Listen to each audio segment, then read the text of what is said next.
লক্ষ্মীপ্রিয়া সাপের কামড়ে মারা গেছিলেন। নিমাই সন্ন্যাস নিতে চেয়েছিলেন। সচিমাতা তার আবার বিবাহ দেন। বিষ্ণুপ্রিয়া সব মেনে নিমাইকে ভালোবেসে গ্রহণ করেছিল। আমি এখন কোথায় আছি, কেমন আছি? এলোমেলো প্রশ্ন, অবাঞ্ছিত ভালো লাগা। ওর উষ্ণ দেহের পাশে কি আরাম, কি আনন্দ হতো। 5 দিন আগেও এটা একটা স্বপ্ন ছিল, এখন তা সত্যি।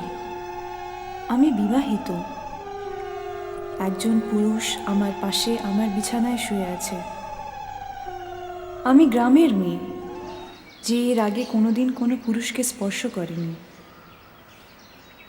কিন্তু ওনাকে আমি ছুঁতে পেরেছি কি? ওনাকে যে অন্য একজন এখনো স্পর্শ করে আছে, তার স্পর্শ, গন্ধ, বর্ণ এখনো সারা ঘরে ছেয়ে আছে। সন্ধে যখন ছবিটা ওর ড্রয়ারে পেলাম, বুকটা যেন ভেঙে গেল। কি কষ্ট হচ্ছে। ওকে আজ জিজ্ঞেস করব, উনি কি এখনো? আমি জানতে চাইছিলাম। কি জানতে চাইছিলেন? আমার জানা দরকার, তুমি কি তাকে এখনো? আমি কি জবাব দেব? যা সত্যি? না না, ও দুঃখ পাবে খুব।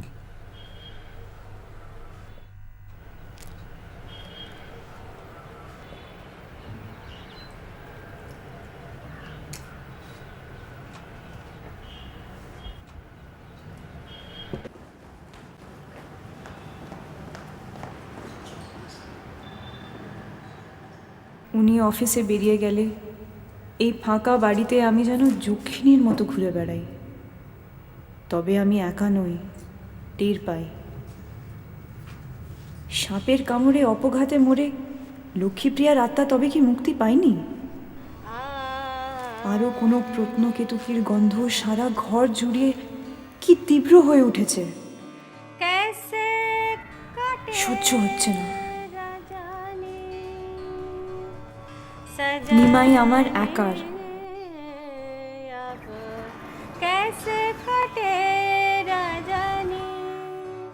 আমি তোমার সব চিহ্ন মুছে দেব লক্ষ্মীপ্রিয়ার, সব।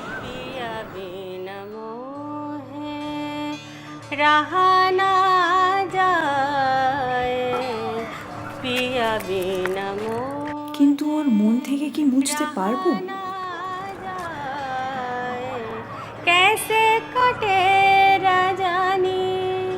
सजनी अब कैसे कटे Rajni.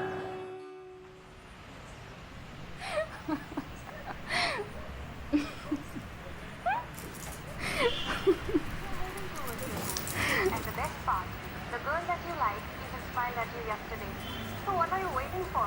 Just get up and go. কি চাও তুমি? It tells you. Let's take a break.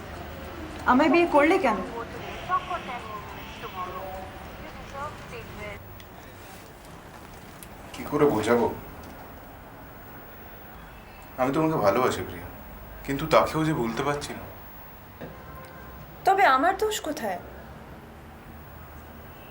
আমি কি করব? বলো তো?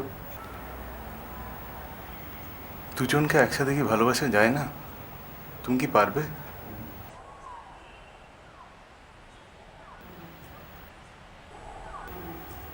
পারবো। বিষ্ণুপ্রিয়াদের পারতেই হয়।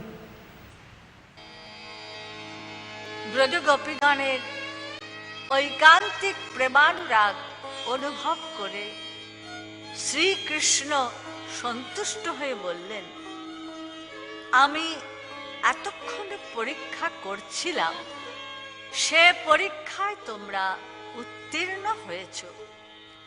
এবার আমি তোমার অস্তিত্ব মেনে নিলাম লক্ষ্মীপ্রিয়া। লক্ষ্মীপ্রিয়া, নিমাই তোমারও।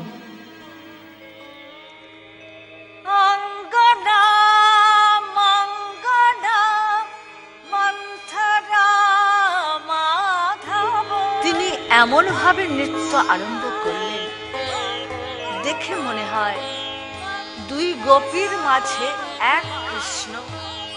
আমার মনে হয় দুই কৃষ্ণ মাঝে এক কিংবা প্রতি গোপীর পাশে একজন কৃষ্ণ।